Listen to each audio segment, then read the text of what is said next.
20મી November જેને આપણે બંધારણ દિવસ તરીકે ઉજવીએ છીએ, આજ રોજ અમે શ્રી કૃષ્ણ પ્રાથમિક કુમાર શાળાના બાળકો આપણી સમક્ષે વિધાનસભા સત્ર રજૂ કરવા જઈ રહ્યા છીએ, તો તમે સૌ જરૂરથી નિહાળજો.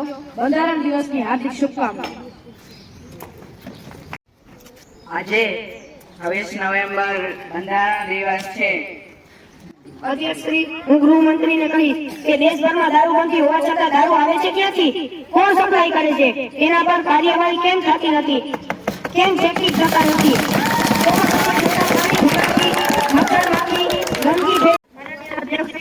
હું તમને વાહન વ્યવહાર પ્રશ્ન પૂછવા ચાહું છું. તમે જોઈ શકો છો કે રોડ રસ્તા બહુ ખરાબ હોય છે. રોડ રસ્તાના વિશે કેટલા બધા અકસ્માત થાય છે. ત્યાં જો અહીંયા રોડ તૂટેલા, ગામડામાં રોડ રસ્તા નવા બનાવવામાં કેમ નથી આવતા? મને આનો જવાબ જોઈએ એટલે જોઈએ. હું જવાબ આપતા કહેવા માંગુ છું કે જ્યારે અમે રોડ બનાવી છે ત્યારે કન્સ્ટ્રક્શનના કામથી ભૂલથી ગટરની પાઇપલાઇન લીક થઈ જાય છે, અને જ્યારે રોડ બની જાય ત્યારે અમને યાદ આવે, એટલે રોડ બની જાય પછી ગટર ખોદવાનું બાંધ પ્રશ્ન ઠીક નથી. જ્યારે રોડ હું કહું છું કે આ ચૂંટણીની કામગીરી આવે છે તેનાથી શિક્ષકો ચૂંટણીના કામમાં છે, તો આ બાળકોનું શું થશે અને બાળકો ભણશે કેવી રીતે?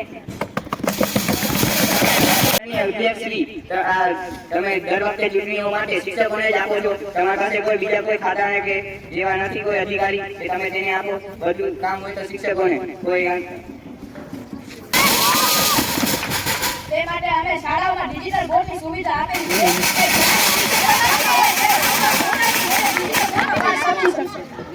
અને ટીવીમાં તે ભણશે પણ તે કરતા ભણી નહીં શકે, કેમ કે જે સમજાવવું ને બધું કરવું તે શિક્ષકો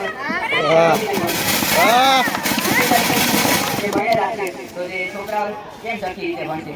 અગર કોઈ છોકરાને પ્રશ્ન થયો કે આ મને નથી સમજાવતું, તો તેનું કોણ સમજાવશે? તે ડિજિટલ ટીવી સમજાવશે.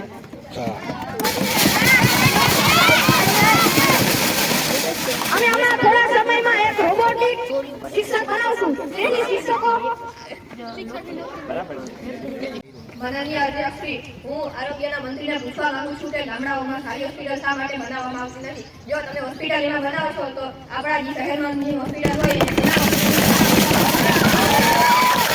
હોસ્પિટલમાં સારા મશીન કેમ નથી હોતા? જેને જરૂર હોય એને મશીન નથી હોતા, અહીંયા કેમ ચેકઅપ કરશે? શું આરોગ્ય મંત્રી આ પ્રશ્નનો જવાબ આપશે? આ તો ઈ એક ગામમાં બીજા બસ એક ગામમાં જ નાખ્યું છે. તમે બીજા એક ગામમાં તો બીજા શું કરે છે? બીજા ગામમાં પણ અમે નાખી છીએ. ક્યાં ગામમાં નાખો છો? અમને તો એક ગામમાં કામ ચાલુ દેખાતું છે જ નહીં.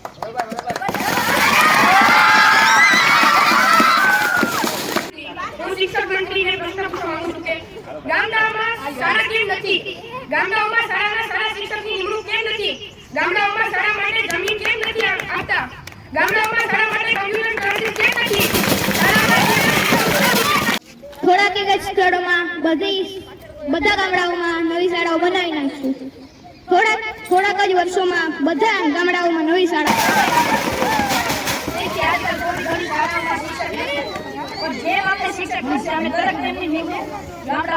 થોડી ઘણી શાળામાં નહીં, ગામડાઓની એક શાળામાં શાળા શિક્ષક છે જ નહીં, તો તમે શું કરો છો? થોડી ઘણી એક ગામડામાં છે જ નહીં. શિક્ષકને ચેક કરો છો કે તે કેવો ભણાવે છે, એનો ઇન્ટરવ્યુ જો છો, બધા શિક્ષક સારા છે. હું કૃષિ વિશે બોલીશ. ખેડૂતોનો પાક બગડી જાય છે તો તેની ભરપાઈ કોણ કરે છે? માનનીય અધ્યક્ષશ્રી, તેનું નુકસાનની ભરપાઈ 2 થી 3 લાખ રૂપિયા થતું હોય છે, પરંતુ 35,000 કે તેથી વધારે રૂપિયા દઈ સરકાર લે છે. ભરપાઈ કેમ થશે? માનનીય અધ્યક્ષશ્રી, તેમાં ખેડૂતોને મળતા 2,000 ની સહાય જે અમલમાં થાય પરંતુ મળતી નથી. કૃષિ મંત્રી પાક સારો. અમે બધા ખેડૂતોને હવે ભરપાઈ કરી રહ્યા છીએ, જેના વરસાદમાં પાક ખરાબ થઈ ગયા છે, જેને દવાઓની પ્રોબ્લેમ પડી છે, તેને અમે 2 લાખ બધાને દઈ રહ્યા છીએ. તે સહાય 35 થી 40,000 ની જ હોય છે અને ખેડૂતોનું નુકસાન 2 થી 3 લાખ રૂપિયા માફ કરાવશે અને બધા ખેડૂતોને 2 લાખ રૂપિયા દેશે. તેનો પાક જે બગડી ગયો છે તેને ભરપાઈ કરશે. એ તો તમે અહીંયા આવશો ત્યારે કહેશો 2-3 લાખ રૂપિયા દેશું, બાકી તમે રિયલમાં અહીંયા જ આવતી